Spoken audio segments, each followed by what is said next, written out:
اش واقع بالمؤسسة التعليمية ديالنا؟ الرصاص داخل المؤسسة التعليمية. إذا بحي الديزة بمدينة مرتيل في الساعات الماضية كاين واحد الحالة ديال الاستنفار غير مسبوقة وواقعة جديدة، حيث أنه داخل الوسط المدرسي عثرت أستاذة على ما يشتبه في كونه رصاصة بحوزة تلميذة داخل الفصل الدراسي، في واحد الحادثة اللي توصفت بأنها غير مألوفة داخل المؤسسة التعليمية. والمعطيات قالت بأن تفاصيل الواقعة بدأت بعدما الأستاذة كانت تدرس بشكل عادي وتسلمت جسمين معدنيين من تلميذة أثناء الحصة الدراسية، الأمر الذي أثار انتباه الأخيرة ودفعها إلى التعامل بحذر كبير مع الموقف، خصوصا في ظل الغموض الذي أحاط بطبيعة المحجوزات والكيفية التي وصلت بها إلى المؤسسة التعليمية.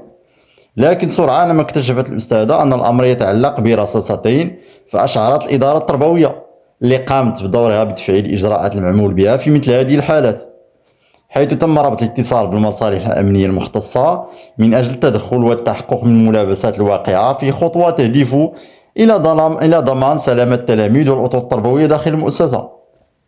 وعلى إثر ذلك انتقلت فعلا عناصر الأمن إلى عين المكان، حيث باشرت تحقيقاتها الأولية من خلال الاستماع إلى التلميذة المعنية وعدد من الأطر التربوية والإدارية، إلى جانب جمع المعطيات المرتبطة بالحادث، وذلك قصد تحديد مصدر الرصاصتين وظروف العثور على كل منهما، وكشف ما إذا كان الأمر يتعلق بحادث عرضي أو بواقعة تستدعي تعميق البحث واتخاذ إجراءات قانونية إضافية. إذا هذه الحادثة خلفت حالة من التوتر والقلق وسط أولياء الأمور والأطر التعليمية، بالنظر أن الأمر يقدر يشكل خطر على التلاميذ.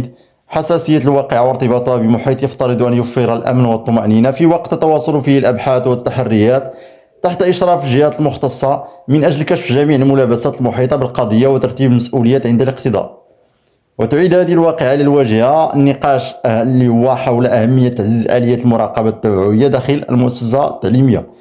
إذا شنو نظركم الإخوان في الأحداث التي أصبحت تعيشها المؤسسات التعليمية في الوقت الراهن، وعديد ديال الأحداث اللي هي مؤسفة خصوصا في السنوات الأخيرة؟ شنو الرأي ديالكم في هذه الحوادث؟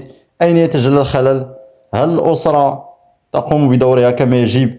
هل المشكل في المنظومة التعليمية؟ ممكن نشر الرأي ديالكم الإخوان خلال التعليقات.